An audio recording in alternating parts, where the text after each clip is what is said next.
কী রূপ তার যে সত্যিই ভালোবাসে। ভালোবাসা মানেই হতাশা, হতাশা হবেই, কারণ একটাই, তোমার মন আবেগে ভরা, তোমার মনটা ওড়ে স্বপ্নের পাখায়। তুমি অবুঝ, তুমি নির্বোধ, রোগাক্রান্ত তোমার মন, পেতেছ প্রেমের ফাঁদ, দিন দিন সে পথেই তোমার গমন।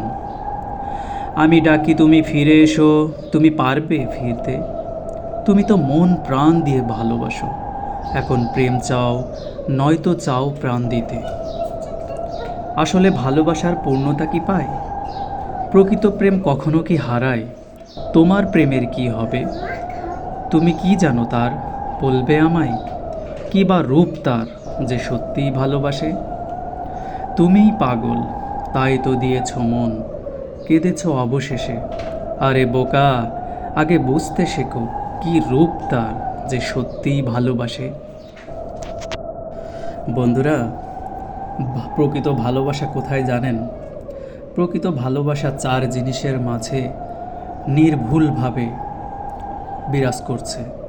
এক হলো আল্লাহ পাক রব্বুল আলামিন, দুই হুজুর পাক সাল্লাল্লাহু আলাইহি ওয়াসাল্লাম, তিন বাবা মা এবং সন্তানের মাঝে একদম রিয়েল ভালোবাসা।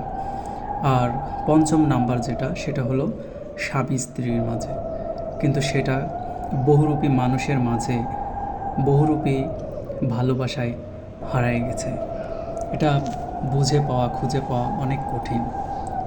এজন্য আগে বুঝতে শেখা জরুরি যে আসলে পঞ্চম নাম্বার ভালোবাসাটা কে কাকে বাস্তবে ভালোবাসে আর তার রূপটা কেমন হয়। আসসালামু আলাইকুম ওয়া রাহমাতুল্লাহ।